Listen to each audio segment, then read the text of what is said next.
கடாயில் எண்ணெய் ஊற்றியாச்சு. ஒரு 1 or 2 அல்லது 3 ஸ்பூன்ஸ் எண்ணெய் தான் ஊற்றிருக்கேன். தென் இதில் கடுகு போட்டு வெங்காயம் போட்டு அண்ட் தென் பச்சை மிளகாயெல்லாம் போட்டுட்டு நான் உங்களுக்கு காட்டுறேன். கடுகு போட்டாச்சு. இதில் வந்து கடலைப்பருப்பு உளுந்தம்பருப்பு அதெல்லாம் போடுவாங்க. நான் அதெல்லாம் போடுறதில்ல, பிகாஸ் எங்கள் வீட்டில் யாருக்கும் அது பிடிக்காது. ஸோ வெறும் கடுகு பொடிஞ்ச உடனே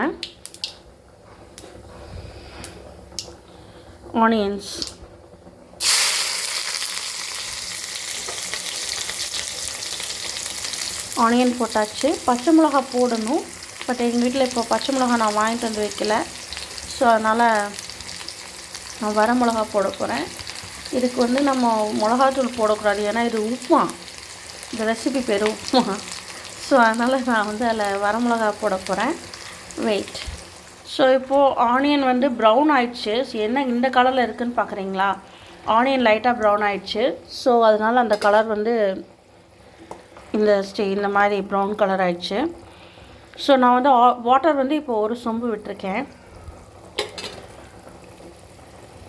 இந்த சொம்பில் ஒரு சொம்பு, அதாவது 2 கிளாஸ் பிடிக்கிற சொம்பில் 2 கிளாஸ் தண்ணின்னு வச்சுக்கலாம். 2 glass, but you need more water, ஏன்னா இது வந்து ரவை உப்புமா. அதனால் இன்னும் ஒரு கிளாஸ் விட்டுறேன், அரை கிளாஸ் விட்டுருக்கேன். ஏன்னா பக்கத்தில் இன்னொரு சொம்பு தண்ணி வந்து நான் வச்சுருக்கேன். ஏன்னா இது ரவை உப்புமாங்கிறதுனால நம்ம வந்து இதை வந்து கொஞ்சம் கேர்ஃபுல்லாக பண்ணணும். இப்போ நான் வந்து வரமிளகா வந்து எடுத்து ஒரு 1.5 வரமிளகா இந்த அளவுக்கு இதுக்குள்ளே போட்டுருவேன். இதுக்குள்ளே போட்டுட்டு நல்லா கலரி விடணும்.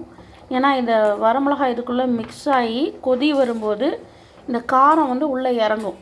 நிறைய பேர் அதான் மிஸ்டேக் பண்ணுறாங்க. வரமிளகாயை தாளிக்கும் போது போட்டால் அது கரிஞ்சிரும், ஆனால் காரம்லாம் இறங்காது. ஆனால் வந்து நம்ம இப்படி போட்டோம்னா, தண்ணியில் கொதிக்க விட்டோம்னா அந்த காரம் உள்ளே இறங்கிடும். அப்படி கொஞ்சம் நேரம் கொதிக்க விடணும். இது இந்த ஆனியன்ஸ் எல்லாம் வெந்திருக்கு, பட் இருந்தாலும் நம்ம அந்த வரமிளகாவோட காரம் இறங்கிறதுக்காக கொஞ்சம் கொதிக்க விடணும். நல்லாவே கொதிக்க விடணும். இதை இப்போ சிம்மில் வச்சுட்டு நம்ம கொதிக்க விடலாம். கொஞ்சம் சிம் பண்ணிட்டோம்னா அது மீடியமான இதில் கொதிச்சுட்டே இருக்கும். இது கொதிக்கட்டும். இப்போது கொதிக்கும் போதே நம்ம என்ன பண்ணணும்னா, இதுக்கு தேவையான உப்பு போட்டுடணும். உப்பு வந்து என்றைக்குமே ரவைக்கு வந்து கொஞ்சம் கம்மியாக தான் போடணும். ரவைக்கு வந்து நம்ம இந்த தண்ணியில் லைட்டாக உப்பு தெரிகிற அளவுக்கு தான் போடுறோம். ரவை போட்டதுக்கப்புறம் உப்பு போடக்கூடாது. ஸோ அதை வந்து இந்த தண்ணியாக இருக்கும்போதே அதுலேயும் வந்து ரவைக்கு வந்து சாப்பாட்டுக்கு போடுற மாதிரிலாம் உப்பு போட்டுறக்கூடாது. அந்த சாப்பாட்டு அளவை விட கம்மியாக போடணும். நான் சாப்பாட்டுக்கு வந்து ஒரு காப்படி அரிசிக்கு இவ்வளோ உப்பு போடுவேன் சாப்பாடாக இருந்தால். ஸோ நான் வந்து இப்போ ரவைங்கிறதுனால அதுலேருந்து கொஞ்சம் கம்மி பண்ணி ஹாஃப் ஸ்பூன் இன்னும் கொஞ்சம் கூட போட்டுக்கலாம். இவ்வளோ எடுத்துருக்கேன். இந்த உப்பை வந்து நான் இதில் போட்டுருவேன். போட்டுட்டு இது சால்ட் வந்து டேஸ்ட் பார்க்கணும். இந்த என்னடா ப்ரௌன் கலராக இருக்குது, இப்போ உப்புமா ரவை வந்து ப்ரௌன் கலர் ஆகிடும்னு நினைக்காதீங்க. பிகாஸ் அந்த ரவை வந்து வேகும்போது இது ஒரு ஒயிட்டாக மாறிடும். லைட்டாக ப்ரௌன் இருக்கும். அப்புறம் என்ன பண்ணுறது, ப்ரௌனிங் ஆகிடுச்சு ஆனியன்ஸு, அது ஒன்றும் பண்ண முடியாது. ஓகே, நான் டேஸ்ட்டு பார்த்துட்டு நெக்ஸ்ட் வீடியோவில் சொல்கிறேன். இப்போ உப்பு பார்த்தாச்சு. இதில் வந்து கொஞ்சம் லைட்டாக இந்த தண்ணியில் லைட்டாக உப்பு கரிக்கிற மாதிரி இருந்தால் போதும். ரொம்பவும் உப்பு கரிக்கக்கூடாது. லைட்டாக க்ளூண்டு உப்பு ஜாஸ்தி இருந்தால் போதும். உப்பு ஜாஸ்தியெலாம் வேணாம், கணக்காக இருக்கணும். லைட்டாக உப்பு இருந்ததுன்னா போதும். அது அந்த மாதிரி பக்குவத்தில். இப்போ நான் இதை கொஞ்சம் எடுத்து டேஸ்ட் பண்ணி பார்த்தப்போ இதில் கொஞ்சம் காரம் இறங்கியிருக்கு. ஸோ காரம் நல்லா இறங்கிடுச்சு. இந்த டைமில் இப்போ நம்ம வந்து ரவை போட்டுக்கலாம்.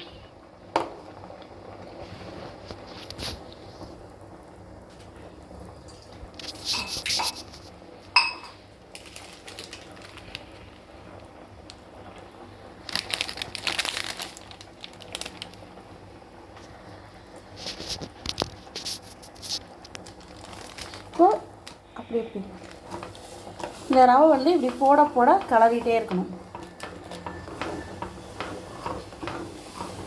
நான் இதில் வந்து ஒரு 1/2 பாக்கெட் போடுறேன்.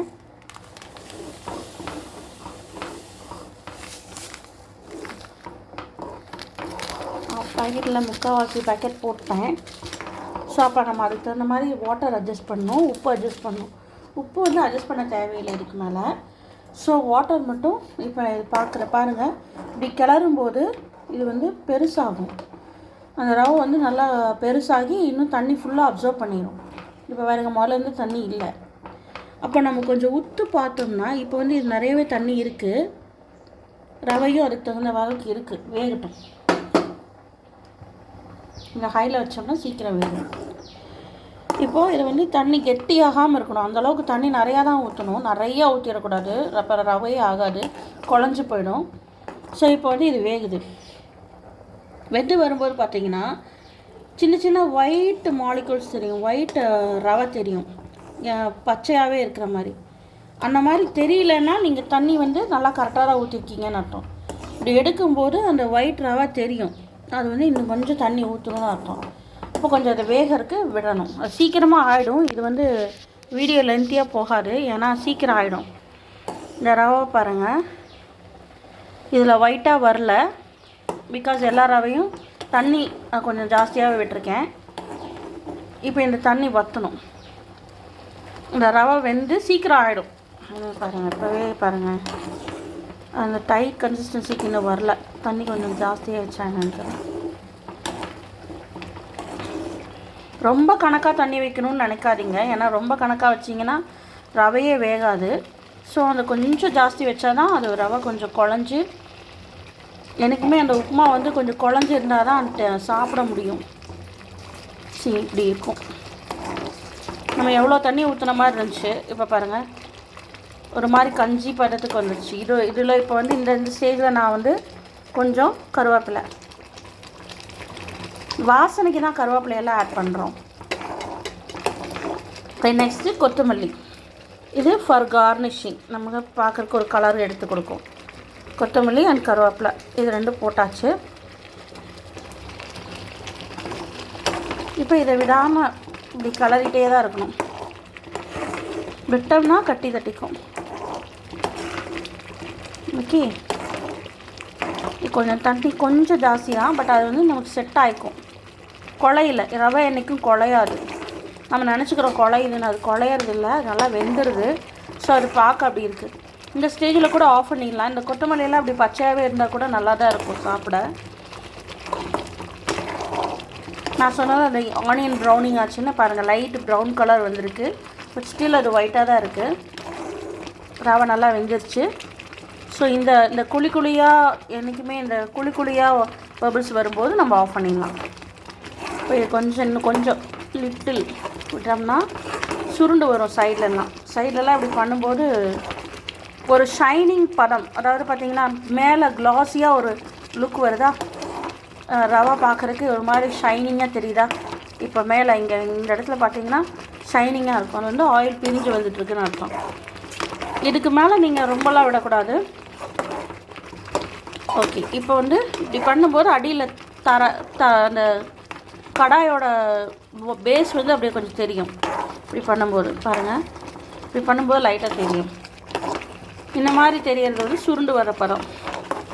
இப்போ கடுகெல்லாம் மேலே வந்துடுச்சு பாருங்கள், கடுகெல்லாமே தெரியுது. ஓகே, இது போதும்.